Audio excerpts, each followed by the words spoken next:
We are making my 10-minute garlic chili noodles that you are going to love. They may actually come together faster than 10 minutes because really the thing that takes the longest is for your water to come to a boil to cook your noodles. Everything else happens in absolute seconds, and I'm thrilled to share it with you.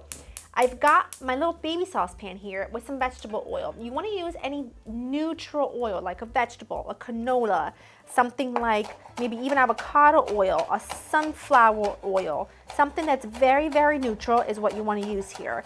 I'm just chopping up the end of my green onion because I'm going to add this to this little plate that I have some other things prepared on. Now, by no means am I telling you this isn't any kind of authentic recipe. You know that, but it is authentically delicious. And I know garlic noodles have been making their rounds all over the web, and I wanted to share with you my version because it's very, very easy and simple. And I'm not using any Korean dried chilies because I don't have any. And what I find works really well is to use just run-of-the-mill red pepper flakes with a little mix of plain paprika just to give it that color. But what I like to do to the red pepper flakes first is because I find that they're very difficult to break down because they're so coarse. What I like to do, you need about a tablespoon of these.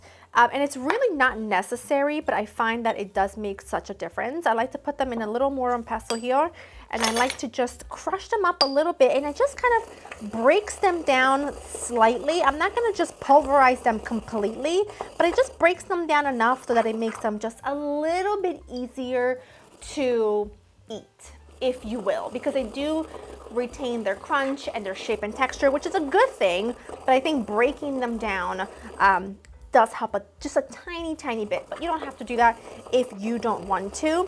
And then the remaining ingredients that we need are very basic ones that you may already have on hand. We have your chili. What I have here is some green onions. This is plain paprika, not smoked, just regular plain paprika for color. It's not going to add any flavor. This is a tiny little bit of sugar, a very small pinch, lightly toasted sesame seeds. I'm going to add them all to a small bowl because the only cooking this is going to get is going to be from the very hot oil we're going to introduce to this. We're also going to add some garlic. I like to grate mine on a coarse grater. I love it because it makes the flavors really sort of pop through each bite because it's grated, so it's not chopped. It just mixes better. You can do 1 clove or 2 depending on how garlicky you want them. I'm gonna go with about 1.5 because when you grate garlic, it just becomes a lot spicier, if you will, a lot stronger. And then to this, it's just so simple and easy. You're gonna need some soy sauce. You need 1 tablespoon of soy sauce. I don't do low sodium for this, I just do plain soy. You're also gonna need about 2 teaspoons of rice vinegar, 1 to 2 teaspoons. It's really how sharp you like it. A tiny bit of ginger. If you have fresh ginger, go ahead and grate it, peel and grate. And then about a teaspoon or so of toasted sesame oil. That's gonna give you really great flavor. Now to this, you're going to mix it just slightly, and it's gonna look like a very thick, not very exciting paste, but wait until you see what happens when we add the really hot oil. You wanna make sure your oil is very, very hot. In the meantime, get that water up to a boil. I like to season my water with salt, just like I would any other starch. And the noodles I'm using, which I'll link for you below in the description because they're my favorite. I can't source them from my local grocery store. No one carries them around me, any wide rice noodles. So I order mine and they're fantastic. They have really great texture, a beautiful chew, and I love it. The oil is ready, so look into this bowl. I'm gonna show you what's gonna happen. Stand well back. That is the only cooking that your spice mixture is going to get. So it's the perfect amount to bloom that chili, bloom that onion and the garlic and the ginger, and it's fantastic. Let this sit for a bit.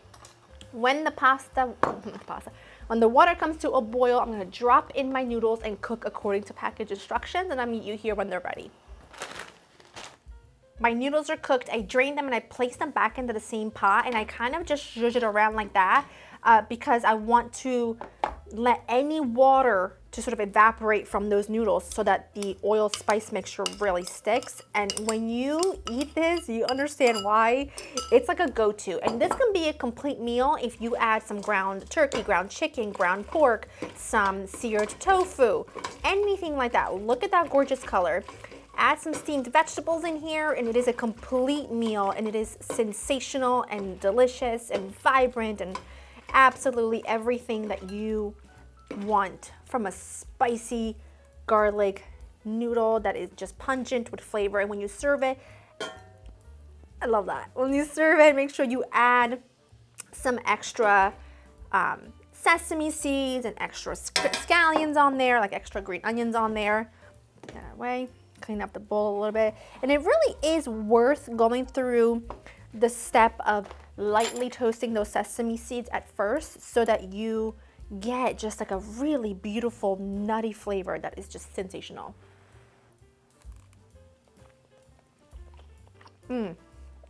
Oh my gosh, the flavor is just out of this world. Spicy, but it's you can still taste all the beautiful flavors. It's not like it's gonna blow your head off. It's just perfect, honestly. Less than 10 minutes. LauraInTheKitchen.com for the written recipe. Like I said, add some protein and steamed vegetables to this for a complete meal, and you will put this on your recipe, like repertoire, for months to come. Hope you've enjoyed spending time with me, and I will see you in the next one. Bye-bye.